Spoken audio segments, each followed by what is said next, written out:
শেখ মুজিবুর রহমান, যাকে পাঠ্যপুস্তক আর ইতিহাসের মাধ্যমে আমাদের কাছে হিরো হিসেবে তুলে ধরা হয়েছে, সেই শেখ মুজিবই যে ছিলেন প্রকৃতপক্ষে একজন স্বৈরাচার, সেই জিনিসটাই আজকের ভিডিওতে আমি আপনাদের সামনে তুলে ধরব।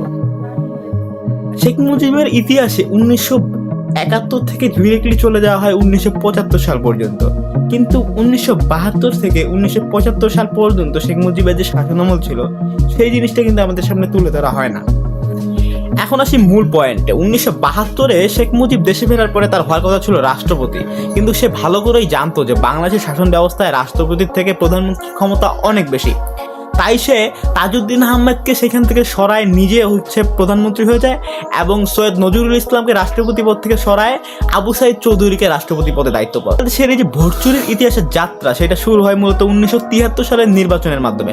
তাজউদ্দিন আহমেদের কন্যা শারমিন আহমেদ, তাজউদ্দিন আহমেদ একজন পিতা ও একজন নেতা, এই গ্রন্থে স্পষ্টভাবে উল্লেখ করেছে যে 1973 সালের নির্বাচনে আওয়ামী লীগ এবং শেখ মুজিব প্রত্যক্ষভাবেই ভোট চুরির সাথে জড়িত ছিল।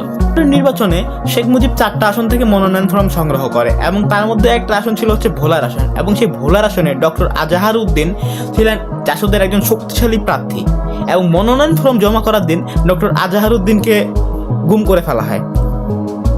এই যে গুমের রাজনীতি, সেটা কিন্তু মূলত 1973 সালে শেখ মুজিবের হাত দিয়ে শুরু হয়েছিল।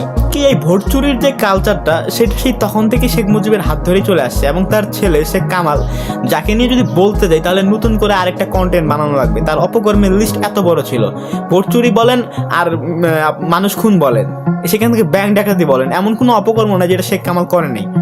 1973 সালে 3 সেপ্টেম্বর ডাকসুর নির্বাচনে শেখ কামাল ব্যালট বাক্স ছিনতাই করে, এবং যখন এটা তখনকার ভিসির কাছে আপনার অভিযোগ দায়ের করে দেওয়া হয়, তখনকার ঢাকা বিশ্ববিদ্যালয়ের এই ভিসি কোনো পদক্ষেপ নেয় না, এবং পরবর্তীতে এই ভিসিকে সরকারের একটা মন্ত্রী পরিষদের দায়িত্ব দেওয়া হয়। আমরা শেখ কামালের কথা বলি, যে কর্মের কোনো হিসাবই ছিল না, এবং তার অপকর্মগুলো এমন ছিল যে আমরা যদি বলি যে সর্বহারা পার্টি, সেই সময় সর্বহারা পার্টির একজন লিডার ছিলেন সিরাজ শিকদার, এবং কি একজন লেখক আহমেদ সফা, এদেরকে প্রকাশ্যে অস্ত্র নিয়ে ধাওয়া করছে মারার জন্য। শেখ মুজিব তার ক্ষমতাকে ধরে রাখার জন্য সংবিধান পর্যন্ত চেঞ্জ করে ফেলেন। তিনি 1972-এর 23 অনুচ্ছেদ নামে একটা পরিবর্তন আনেন, যেখানে গণপরিষদের মানে যে সদস্য ছিল তাকে কোনো বিনা কারণ ছাড়াই বিনা কোনো কারণেই তিনি বাতিল করতে পারবেন। আপনি ছাত্র হত্যার কথা বলেন, সেই কালচারটাও কিন্তু শেখ মুজিবের আমল থেকে চলে আসছিল। 1973 সালের 1 জানুয়ারি ভিয়েতনামে যখন মার্কিন সেনারা অবৈধভাবে হামলা চালায়, সেটার প্রতিবাদে ছাত্র ইউনিয়ন একটা বিক্ষোভ মিছিল বের করে, এবং এই বিক্ষোভ মিছিল যখন মার্কিন তথ্য কেন্দ্রের কাছাকাছি যায়, পরিস্থিতি একটু বেগতিক হয়।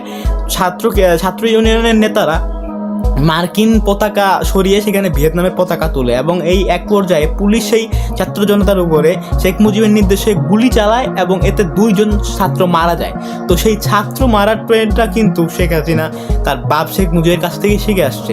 74-এর দুর্ভিক্ষের কথা বলি, তাহলে আমরা জানি যে সেইবার কিউবার পক্ষ নেওয়ার কারণে বাংলাদেশের উপরে আমেরিকা স্যাংশন দেয়, এবং যুদ্ধ বিধ্বস্ত দেশ ছিল, এই পরিস্থিতি কেমনে সামলাবে, যার ফলস্বরূপ 1974-এর আপনার যে দুর্ভিক্ষ দেখা যায়। কিন্তু এই 1974-এর দুর্ভিক্ষের মূল কারণ কিন্তু এটা ছিল না। ডক্টর অমর্ত্য সেনের ফেমিন বাংলাদেশ নামে একটা জার্নালে তিনি প্রকাশ করেন যে দুর্ভিক্ষ যে বছর হয়, সে বছরে বাংলাদেশে সবচেয়ে বেশি পরিমাণে কৃষিপণ্য উৎপাদিত হয়েছিল, এবং সবচেয়ে বেশি পরিমাণে কৃষিপণ্য উৎপাদিত হওয়ার পরেও এত দুর্ভিক্ষ দেখা দেওয়ার কারণ কী ছিল?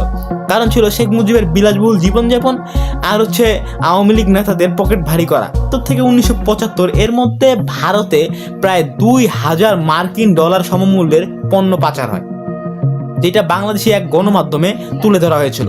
তিনি তখন তার ক্ষমতাকে ধরে রাখতে তিনি বাকশাল কায়েম করার চেষ্টা করেন, কিন্তু তার কিছুদিন পরেই তার মৃত্যুবরণ হওয়ার কারণে বাকশালটা পরে আর প্রতিষ্ঠিত হতে পারে না। শোয়েব ফারুক বলেছিল যে আমরা পাকিস্তানের দাসত্ব থেকে মুক্তি হয়েছি, কিন্তু ভারতের দাসত্বে বন্দী হওয়ার জন্য নয়।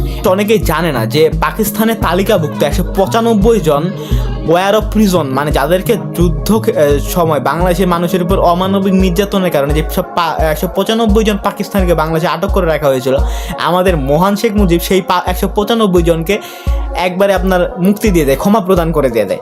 আসলে ফ্যাসিজমের জন্মই দিয়েছে শেখ মুজিব বাংলাদেশে, এবং সেটাকে শৈল্পিক পর্যায়ে নিয়ে গেছে তার কন্যা শেখ হাসিনা।